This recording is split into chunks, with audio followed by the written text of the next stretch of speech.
Hello friends, कैसे हैं आप लोग। फ्रेंड्स, आज आप लोग के लिए लाए हैं व्याकरण का समास। समास किसे कहते हैं, ऑब्जेक्टिव में सब्जेक्टिव में सभी प्रकार का क्वेश्चन पूछेगा। अगर मेरे चैनल पर नए हैं तो प्लीज़ सब्सक्राइब जरूर कर दीजिए, क्योंकि एग्जाम तक जैसी तरह से वीडियो लेके आते रहेंगे। कुछ लंबा समय से हम कहीं पर चले गए थे, इसलिए आपको वीडियो नहीं प्रोवाइड करा रहे थे।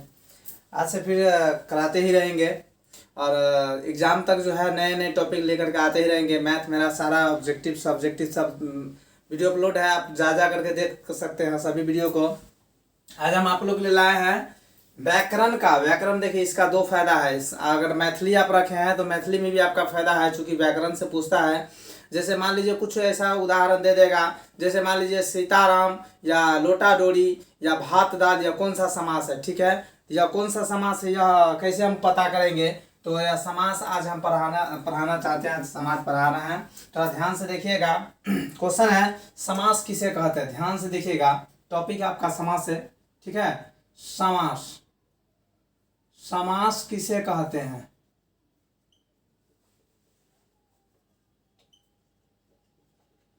क्वेश्चन है आपका, समास किसे कहते हैं। इसका सही उत्तर होगा, इसका ध्यान दीजिएगा। अगर लिखना चाहते हैं तो लिख सकते हैं। इसका सही उत्तर होगा दो या दो से अधिक, दो या दो से अधिक शब्दक संयोग। शब्दक संयोग से, शब्द के संयोग से जो विकार उत्पन्न होता है, जो विकार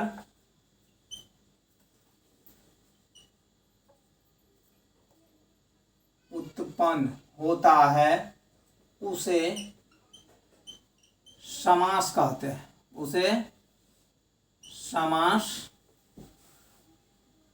कहते हैं। क्वेश्चन आपका है समास किसे कहते हैं, तो दो या दो से अधिक शब्द के संयोग से जो विकार उत्पन्न होता है उसे हम समास कहते हैं। इस प्रकार का क्वेश्चन, इसका उत्तर होगा। तो अगला टॉपिक क्वेश्चन रहेगा, समास कितने प्रकार का होता है। समास कितने प्रकार का होता है, ठीक है। समास कितने प्रकार का होता है, यह कैसे पता चलेगा। तो समास सबसे पहले 6 प्रकार का होता है। समास कितना, समास इसका उत्तर में होगा, समास 6 प्रकार का होता है। 6 प्रकार का होता है। समझ में आया। समास कितने प्रकार का होता है, 6 प्रकार का होता है। चलिए 6 प्रकार भी लिख लीजिए। पहला हो जाएगा 1 नंबर में तत्पुरुष समास, तत्पुरुष समास, ठीक है। 2 नंबर में लिख लीजिए कर्मधारय समास, कर्मधारय समास, ठीक है। हाँ ठीक है, 2 नंबर में, हाँ ठीक है, कर्मधारय समास होगा। 2 नंबर में क्या हो जाएगा, कर्मधारय समास हो जाएगा। 3 नंबर में द्वंद्व समास लिख लीजिए। 3 नंबर में क्या लिख लीजिए, द्वंद्व समास। द्वंद्व लिखिए या द्विगु लिखिए, चलिए द्विगु ये लिख लीजिए, द्विगु समास, ठीक है। 4 नंबर में लिख लीजिए द्वंद्व समास। क्या, द्वंद्व समास।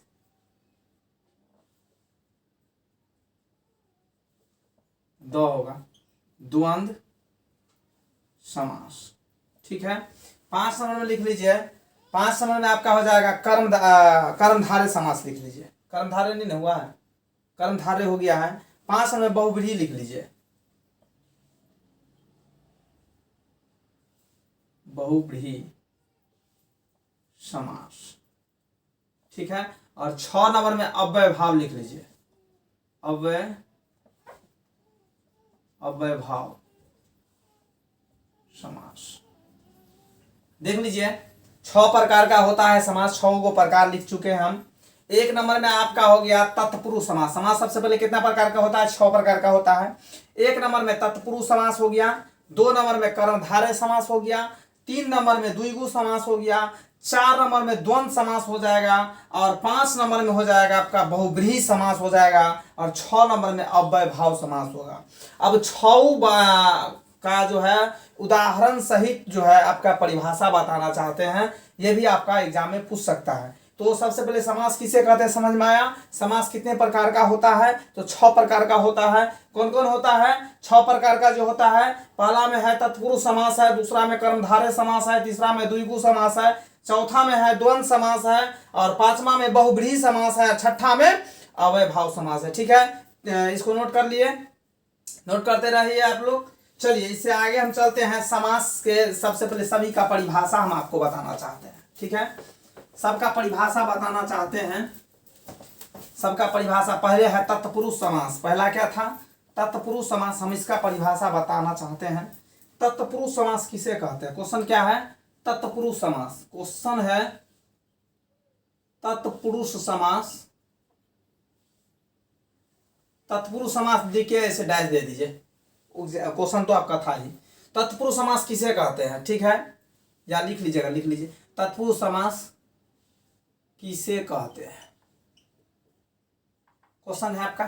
ठीक है, तो इसका उत्तर होगा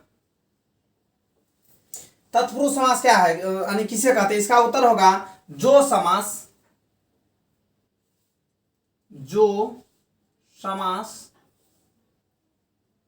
इस प्रकार से जो यानी जो समास लिखिए या जिस समास लिखिए, जो समास लिखिए, कोई दिक्कत नहीं होगा। ठीक है, हाँ हाँ ठीक है, ठीक है,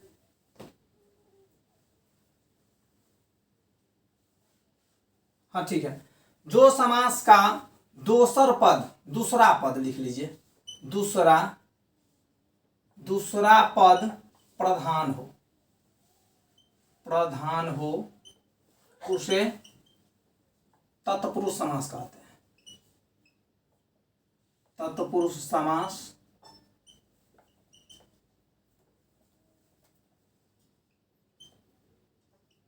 कहते हैं।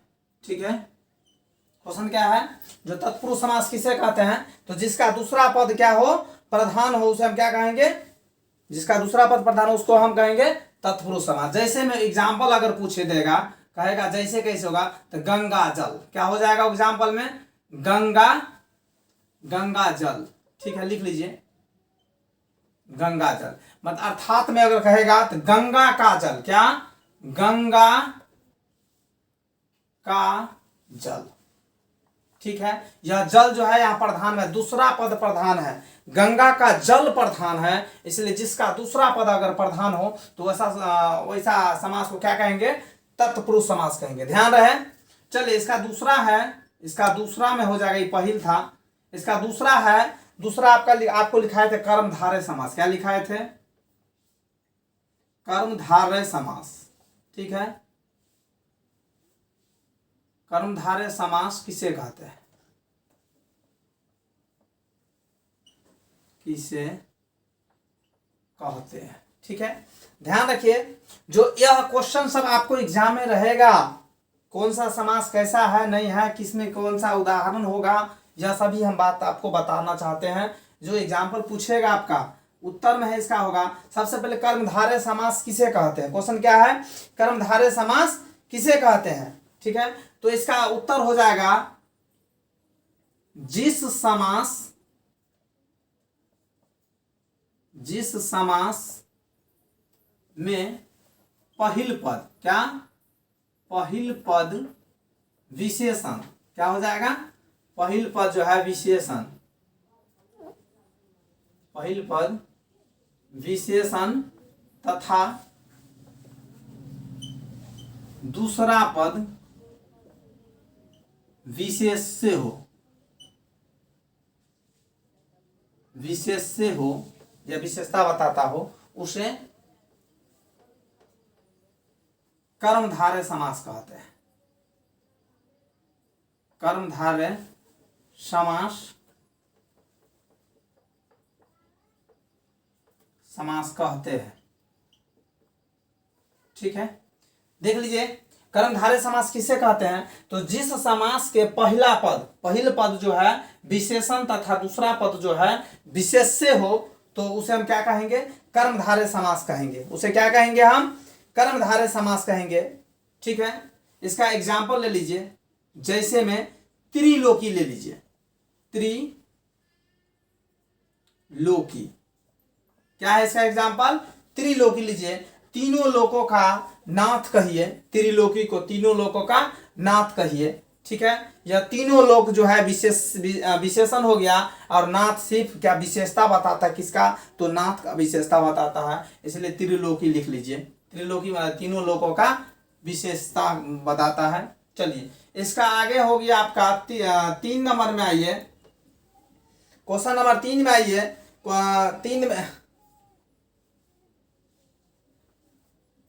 इसका दूसरा एग्जाम्पल ले लीजिए, दूसरा एग्जाम्पल ले लीजिए, महात्मा लिख लीजिए। महान आत्मा, सिंपल बात है, महात्मा लिख लीजिए। चलिए ठीक है, महात्मा लिख लीजिए। महान आत्मा, फिर वही आ गया, महान आत्मा। महान कौन है, आत्मा महान है, इसको लिख सकते हैं आप लोग, महान आत्मा। यह इसका पूरा है, क्या है, महान आत्मा कहिए। हाँ हाँ ठीक है, या महाकवि भी लिख सकते हैं। महाकवि मतलब महान कवि, महान कवि मतलब विशेषता बताता। पहला विशेषण हो गया महान, महाकवि का महान, और कवि क्या है, इसका विशेषता बताता कवि का, तो क्या है, किसका विशेषता बताता है, महान कवि का विशेषता बताता है। महाकवि एग्जाम्पल हो जाएगा आपका, सही है। महात्मा भी ठीक है, महान आत्मा, महा का माने महान, आत्मा महात्मा। ठीक है, यह एग्जाम्पल आप लिख सकते हैं। यह किसका है, एग्जाम्पल है आपका, यह है कर्मधारय समास का है। किसका है, कर्मधारय समास का है, ध्यान रखिएगा, किसका है, कर्मधारय समास का है। चलिए 3 नंबर में लिख लीजिए, द्विगु समास का लिख लीजिए, द्विगु समास का। तो द्विगु समास लिख करके इसका डाइस दे दीजिए। ठीक है, द्विगु समास किससे कहते हैं, तो जिस समास में पहिल पद संख्यावाचक हो, क्या हो, पहिल पद, या सीधे जिसका पद संख्यावाचक हो लिख सकते हैं। ठीक है, तो जिस समास या जिस शब्द का पद संख्या पद हो, उसे कौन सा, द्विगु कहते हैं, उसे द्विगु समास कहते हैं। क्वेश्चन क्या है, जो द्विगु समास किसे कहते थे, जिस शब्द का पद जो है संख्या पद हो। ठीक है, संख्या पद का अगर संख्या का नाम आ जाए, ठीक है, कोनो संख्या आ गया 2 4 6 8 10 20 संख्या का मान हो जाए, तो वह समास द्विगु समास होगा। कंफर्म रखिएगा।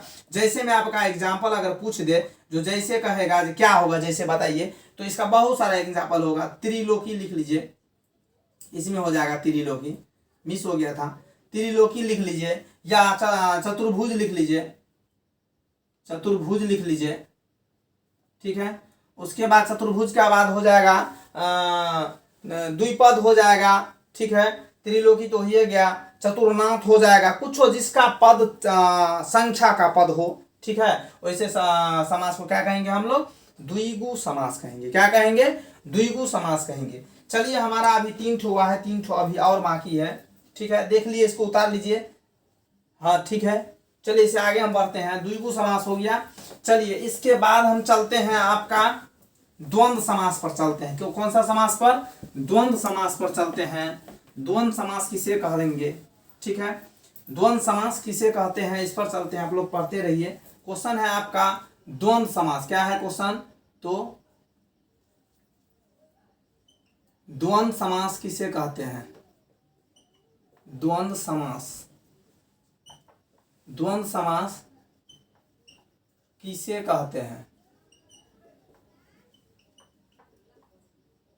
द्वंद्व समास किसे कहते हैं, थोड़ा इस पर थोड़ा ध्यान दीजिए। तो जिस शब्द का दोनों पद प्रधान हो, क्या, उत्तर इसका हो जाएगा, उत्तर हो जाएगा जिस शब्द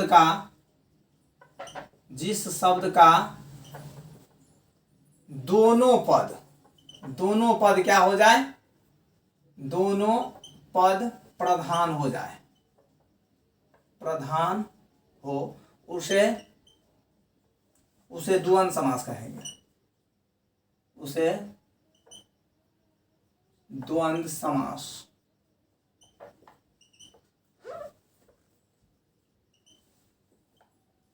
कहते हैं। ठीक है, तो द्वंद्व समास किसे कहते हैं समझ में आया। तो जिस शब्द का दोनों पद प्रधान हो द्वंद्व समास कहलाएगा। जैसे में एग्जांपल ले लीजिए आप लोग, जैसे में भात दाल, क्या भात दाल, ठीक है। दूसरा एग्जांपल ले लीजिए लोटा डोरी, क्या हो जाएगा, लोटा डोरी, क्या हो जाएगा, लोटा डोरी। भाई बहन, माता पिता, मतलब जिसका दोनों पद क्या हो जाए, प्रधान हो जाए, वैसा समास को कौन सा समास कहेंगे, वैसा पद को कौन सा समास कहेंगे, हम द्वंद्व समास कहेंगे। ध्यान रखिएगा, एक एक बात को ध्यान रखिएगा। जिसका दोनों पद अगर प्रधान हो जाए वैसा शब्द को क्या कहेंगे हम लोग, इसका कहेंगे द्वंद्व समास कहेंगे। क्या कहेंगे, द्वंद्व समास कहेंगे। चलिए पांचवा में आ जाइए। पांचवा में आपका हो जाएगा बहुव्रीहि समास। ना ये क्या है, बहुव्रीहि समास।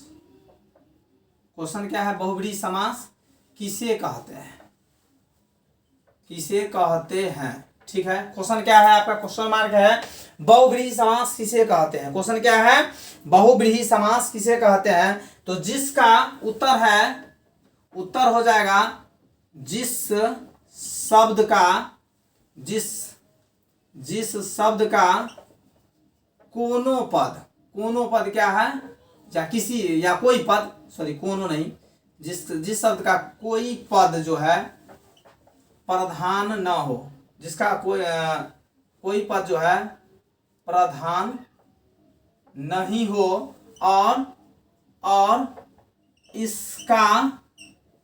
इसका कुछ जो है, इसका कुछ तीसरा, कुछ जो है तीसरा ही कोई अर्थ निकले, तीसरा कोई तीसरा ही अर्थ निकले, अर्थ निकले। ठीक है, उसे हम क्या कहेंगे, बहुव्रीहि समास कहेंगे। क्या कहेंगे, बहुव्रीहि समास कहेंगे, बहुव्रीहि समास कहेंगे, कहते हैं। लिख लीजिए, समझ में आया। तो बहुव्रीहि समास किसे कहता है, तो जिस शब्द का कोई पद प्रधान नहीं हो, जिस शब्द का कोई पद प्रधान नहीं हो और इसका कुछ तीसरा ही कोई अर्थ निकले उस शब्द का, उसे हम क्या कहेंगे, बहुव्रीहि समास कहेंगे। समझ में आया। इसका उदाहरण ले लीजिए, उदाहरण ले लिया जाए। जैसे में लिख लीजिए पीताम्बर। क्या, पीताम्बर। पीताम्बर का अर्थ होता है अर्थात पीला वस्त्र धारण करने वाला, अर्थात विष्णु। क्या होगा, पीला वस्त्र धारण करने वाला, अर्थात क्या हो जाएगा, विष्णु हो जाएगा। पीताम्बर का कौन सा समास हो गया, यह बहुव्रीहि समास हो गया। कौन सा समास हो गया, बहुव्रीहि समास हो गया। जिसका कोई तीसरा ही अर्थ निकले, जिसका कोनो पद प्रधान नहीं हो, जिसका कोई तीसरा ही अर्थ कुछ निकल जाए, उसको क्या कहेंगे हम लोग, बहुव्रीहि समास कहेंगे। जैसे में पीताम्बर, पीताम्बर मतलब अर्थात क्या होता है, पीला, अर्थात पीला वस्त्र धारण करने वाला, अर्थात में विष्णु हो जाएगा। ठीक है, चलिए छठा में आइए, यह चौथा था, छठा में आइए, अंतिम है इसका अव्यय भाव समास। क्वेश्चन क्या है, अव्यय भाव समास। अव्यय भाव समास किसे कहते हैं, किसे कहते हैं। क्वेश्चन क्या है, अव्यय भाव समास किसे कहते हैं, यही ना है। तो इसका उत्तर हो जाएगा, इसका उत्तर हो जाएगा जिस समास का जो है, या जिसका समस्त पद जो है व्यवहार, जिसका समस्त पद का व्यवहार अव्यय जगह हो। ठीक है, जिसका समस्त, जिसका जो है लिख लीजिए, जिसका समस्त शब्द का व्यवहार जो है, व्यवहार जो अव्यय की तरह अव्यय की तरह हो उसे अव्ययभाव समास कहेंगे। क्या कहेंगे? अव्ययभाव समास, अव्ययभाव समास कहते हैं। समझ में आया? जिसका कोई देख ले, ध्यान से देखिए, जिसका समस्त पद क्या हो जाए, उसका व्यवहार जो है, समस्त पद का व्यवहार अव्यय की तरह हो, वैसा समास को क्या कहेंगे हम लोग? अव्ययभाव समास कहेंगे। जैसे यथाशक्ति, क्या हो जाएगा एग्जाम्पल में? जैसे में लिख लीजिए, जैसे में यथाशक्ति लिख लीजिए, यथाशक्ति, यथाशक्ति लिख लीजिए, या बार बार लिख लीजिए। ठीक है, बार बार लिख लीजिए। अगर इस प्रकार से कर रहे एग्जाम्पल में, तो समझ लीजिए कौन सा समास है? अव्ययभाव समास है। यह आपका 6 प्रकार का समास था। हमने 6 प्रकार, चौथा है, पांचवा है, छठा है, 3 ठो बताए थे। तो आपका 6 प्रकार का समास होता है। 6 प्रकार ने हमने आपको बताया। सभी को बार बार पुनः एक बार और वीडियो देख देख करके पूरा जो है क्लियर कर लीजिए, क्योंकि यह 6 जो है आपका 200 में काम आएगा। एक तो आएगा हिंदी में, आपका काम आ जाएगा, जो हिंदी में भी ऑब्जेक्टिव में पूछता है, जो कौन सा समास क्या होता है। और मैथिली अगर रखे हैं आप, तो मैथिली में आपका 100% है, 110% है, जो आपका एग्जाम में रहेगा ही रहेगा क्वेश्चन। आप वीडियो देख करके जाइए और आप कहिएगा जो सही में आपका एग्जाम में आया या नहीं, या कमेंट करके आप हमको बताइएगा। कंफर्म है जो यह एग्जाम में आएगा ही आएगा। समास से क्वेश्चन पूछता है, ऐसा नहीं जो नहीं पूछता है। मेरा पूरा वीडियो आप देखिए, समझ में आपको आ जाएगा यह क्वेश्चन किस प्रकार का क्वेश्चन है, कैसे है, नहीं है। बहुत बच्चा को देखने को मिलता है क्या, जो समास का ज्ञान नहीं है। तो समास का हमने 6 प्रकार का होता है। समास किसे कहते हैं वो भी बता दिया, समास के कितने भेद होता है वो भी बता दिए। तो सभी आपने एक एक करके वीडियो देखिए, और आपको आगे तक जो है लेके चलेंगे। इसी तरह से हम आपको सभी वीडियो देते आते रहेंगे। चलिए, सभी को बहुत बहुत धन्यवाद मेरे तरफ से। आपका दिन शुभ हो।